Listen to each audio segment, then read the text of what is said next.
welcome everybody to the next episode of the Cannabis Review. I'm delighted to be joined on this episode by Adria G.Berry, who's the director at the Oklahoma Medical Marijuana Authority. How are you keeping today, Adria? Doing great. How are you? Thanks for having me. Fantastic. Thank you very much for coming on. Oklahoma is one of those states that has a lot of action going on. It's always great to learn from the most important people in the industry. Can you maybe give everybody a quick little overview of how you ended up at the Oklahoma Medical Marijuana and your position there? Sure. I was appointed to this position August of 2021, so it's been almost 2 years now. And I took the job at the request of the governor of Oklahoma, Governor Kevin Stitt. He asked me to come in and see what was going on, see what needed to be done. At the time, our department was under a larger agency, the State Department of Health. Now we are actually a standalone agency. The legislature moved us over, and we are now our own state agency who our entire job is to regulate and license the medical marijuana industry and patients in Oklahoma. Okay, very interesting. We talked to one of your residents there recently, a business intelligence businessman, who gave us a quick little overview of the industry. But I kind of wanted to start at the first topic of implementation versus impact.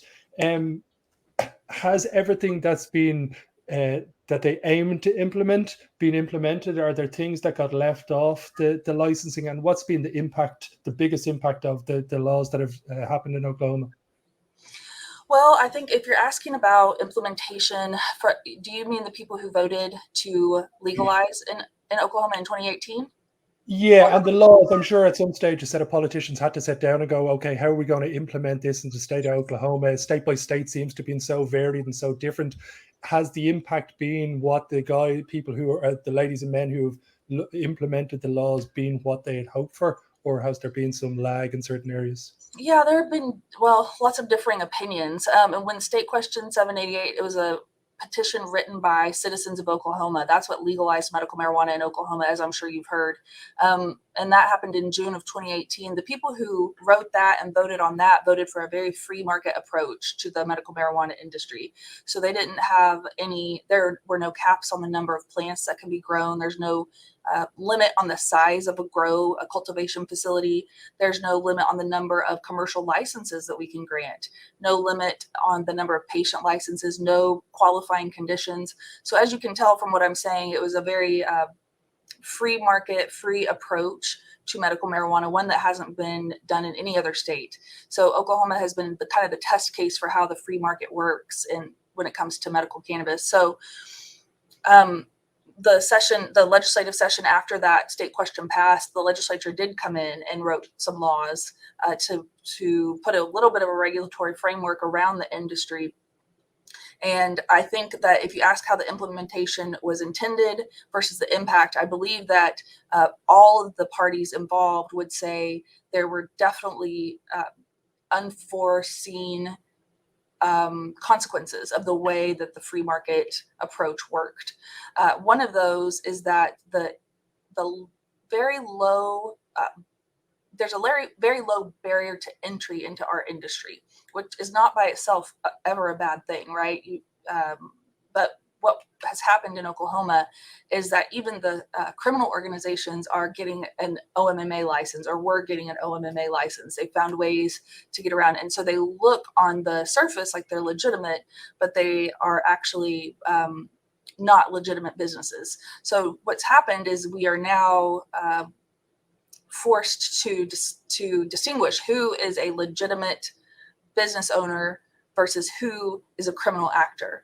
And that takes up a lot of our time here at the regulatory agency. So the implementation versus the impact, I would say there were definitely some unforeseen circumstances. And when it comes to Oklahoma, excuse me, is it a blue or red state? It's a very red state. Okay, so it's great to see that there was such an open platform to be able to do these kind of things. But like with everything, when you open the gates, there's always going to be a few little things that you need to tidy up once the gate have been opened. When it comes to the regulatory framework, the more permissive license approach that you guys had, as you said, there's some nefarious actors getting into the market that you didn't necessarily want. Is there software, or is there now a separate agency within your department that literally look after due diligence for business owners and ensure that everybody meets the high standards? Yes, we were able to implement seed to sale tracking last May, so it's been exactly 1 year.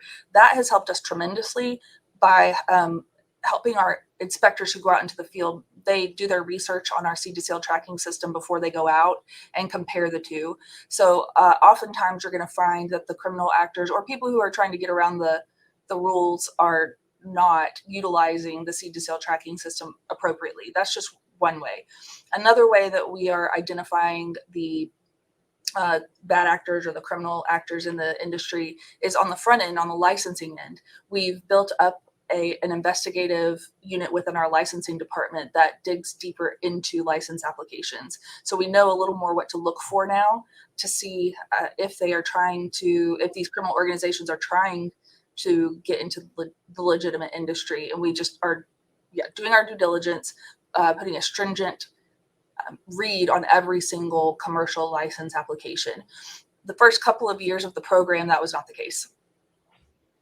Okay, very interesting. So for a country, let's say like Ireland over here in Europe, who looks like legalization is coming around the corner, what would be made the two things that you would recommend politicians and lawmakers ensure that that is a part and a core part of any industry from your previous experience? I would definitely recommend that you have a quality seed to sale tracking system before you ever start allowing cultivation, processing, and selling of cannabis, whether it's medicinal or adult use. And the reason there is not because I'm thinking of it as an illegal product turned legal. I'm thinking of it as a product that at the end of the day, a consumer or a patient is going to inhale into their lungs or apply to their skin or consume. We want to know that that is safe. And once cannabis becomes regulated in a country or a state, that is exactly the expectation. When a patient or a consumer goes into a dispensary, I want to be able to say with confidence to them that they can trust the products they're purchasing. And the only way they can do that is if we are tracking it, making sure that it is tested properly, and we are doing our due diligence to ensure that it's not a product that has been sold on the illicit market and got into their hands. So at the end of the day, seed to sale tracking is incredibly important. But another thing that I would say is just making sure you have the correct, to lawmakers, I would say make sure you're talking with people in the industry and talking with patients so that you're not making laws without their input.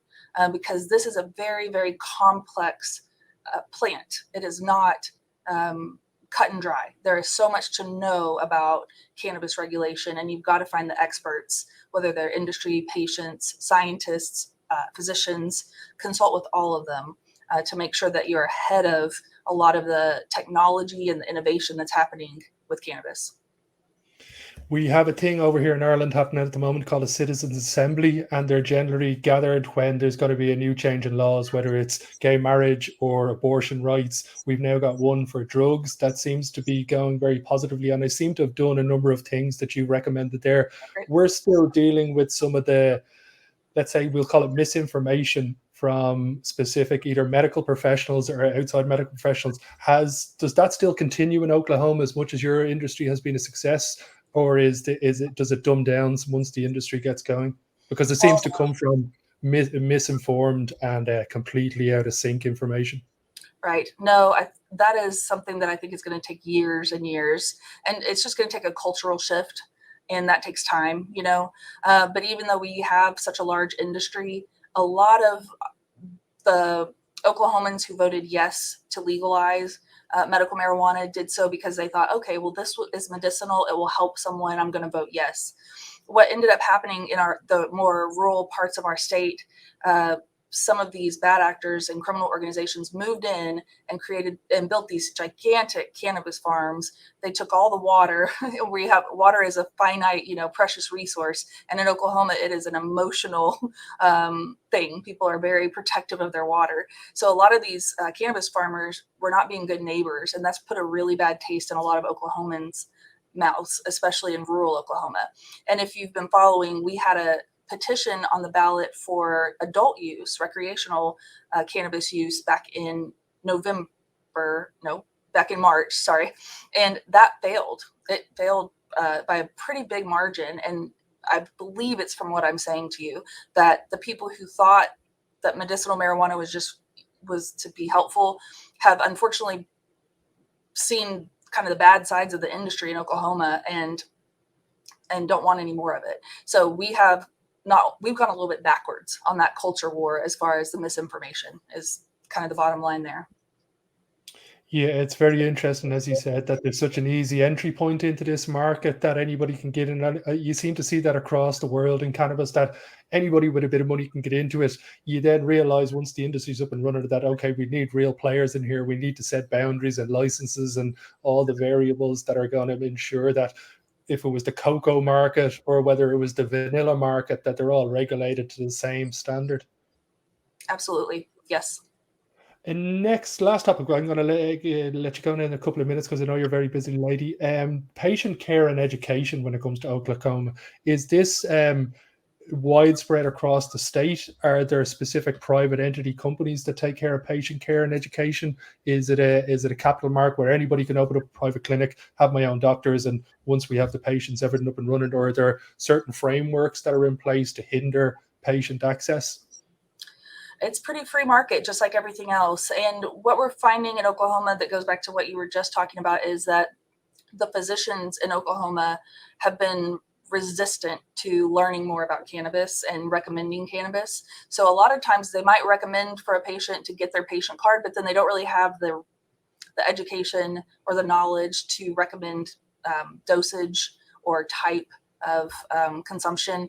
So what has happened is some groups have popped up that are not physicians that are more patient educators. So they've been able to create their own lane on educating patients. And I think that there's a lot of room to grow. And we're working as the regulatory agency to try to put together some materials for patients based on science and medical knowledge and research. It's still limited here in the U.S. I'm sure you know that from everyone you've spoken to, but people like Dr. Grinspoon, who are physicians who have done the research and do know the efficacy of it, are helpful to all of us because we're able to point and say, look, there are physicians that have done this research. In Oklahoma, they're a little bit resistant still. So patient education and care is really something that needs improvement here in Oklahoma. Yeah, it seems to be that same way, I think, across every state and every country that I've talked to, that the current doctors are of a specific age. And it doesn't necessarily make sense that we hope that the new wave of doctors coming through are actually learn about the ECS and all of the various dosage and ratios and profiles and even terpene benefits, that they can start formulating good individual sized medicines as opposed to there's a one size fits all model. Right. And when it comes to Oklahoma over the next coming years, what is your top two things that you want to see get enacted in Oklahoma? Well, for us, we just want to do our job. And a part of what the past couple of years have been since I came here was just building the staff, training the staff to make sure that we're actually out and checking in with businesses, doing compliance inspections, paying attention on the front end to these licenses. I want to see us working like a well-oiled machine. We're just not there yet. We're still a little clunky because we're still in a lot of our departments in training mode, learning. It takes time to learn all of our rules and regulations. So that's the goal for a year from now, for us to be running like a well-oiled machine with transparency towards the industry and patients, where they know exactly what we're doing. And we try to make sure they always know what we're doing. As the government body, we are not ever trying to hide the ball. We want them to know what to expect from us. But that, and then we are starting up our own quality assurance lab, and we're going to partner with our Department of Agriculture to do that. And part of the reason we're partnering with them is because of the current insurgence of the hemp-derived cannabinoids that we're seeing all across, I'm sure the world, but definitely across the United States, that are largely unregulated. Yeah, HHC and Delta 8 are all over Europe as well. So yeah, Okay. it seems to be they're making up a huge chunk of the actual sales. What's the size of the market in Oklahoma on an annual basis? Oh, that's a great question. I don't have that number off the top of my head. And we actually just we have some data on our NCS dashboard that might be helpful with that, but I don't have it off the top of my head. I'm sorry.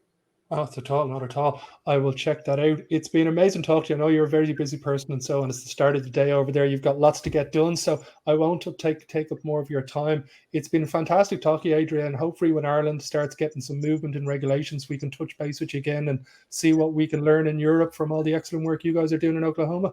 Okay, great. Well, thanks so much for having me. It was great to meet you. It's been an absolute pleasure, and until next episode, everybody.